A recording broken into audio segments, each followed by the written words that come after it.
ជ្រក់ចៃថាបងស្រួយស្រាប់ហ្មងស្រួយស្រាប់តនីឲ្យតោះយើងមកសាកល្បងធ្វើទាំងអស់គ្នាជាដំបូងយើងមានចៃថា2គីឡូហើយយើងយកមកលាងទឹកឲ្យស្អាតបន្ទាប់មកទៀតយើងយកមកសម្រោះទឹកឲ្យស្អាតហើយយើងយកមកចិតជាចំណិតតូចៗដោយដែលខ្ញុំបង្ហាញជូនបងអូនបន្ទាប់មកទៀតយើងយក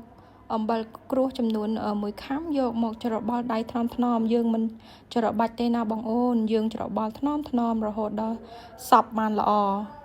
ហើយបន្ទាប់មកទៀតយើងបានមកធ្វើទឹកសោះរបស់យើងវិញយើងមានស្ករសចំនួន1ខាំយកមករំលីងលើភ្លើងឲ្យឈ្ងុយល្មមហើយកូរឲ្យសព្វល្មមហើយយើងចាក់ប៊ីចេងចំនួន1ចុងស្លាបព្រាកាហ្វេហើយបន្តចាក់ទឹកខ្មេះប៉ោម1ស្លាបព្រាបាយហើយបន្តកូរឲ្យសព្វទៀតយើងអាចបិទភ្លើងបានហើយយើងបែរមកមើលឆៃថាវរបស់យើងដែលត្រាំរយៈពេល2ម៉ោងហើយគឺវាមានសភាពបែបនេះយើងចាប់ផ្ដើមស្រង់ចេញពីទឹកអំបិលសូមបញ្ជាក់ណាបងអូនមិនចាំបាច់លាងទឹកអំបិលចេញទេយើងគ្រាន់តែ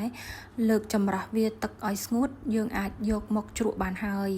យបន្ទាប់មកទៀតបងអូនដាក់ឲ្យស្រស់ទឹកហើយបងយកក្រដាសផ្ដិត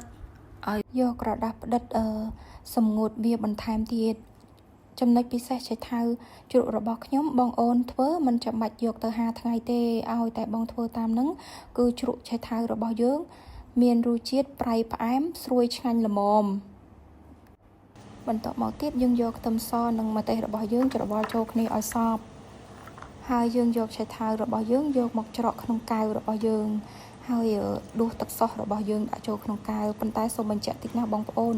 ទឹកសោះរបស់យើងត្រូវចុះត្រជាក់សិនទើបយើងចាក់ចូលក្នុងឆៃថាវរបស់យើងកាលណាយើងចាក់ទាំងក្តៅវាធ្វើឲ្យឆៃថាវរបស់យើងមិនស្រួយឆ្ងាញ់ទេបន្ទាប់ពីយើងច្រកក្នុងក្រឡកែវរបស់យើងបានរួចរាល់ហើយបងប្អូនអាចរក្សាទុកក្រៅទូទឹកកក3ទៅ5ថ្ងៃបងអាចយកមកញ៉ាំបានហើយរសជាតិជ្រក់របស់យើងគឺមានរសជាតិប្រៃផ្អែមល្មមឆ្ងាញ់បងអូនអាចសាកល្បងធ្វើទាំងអស់គ្នាបានណា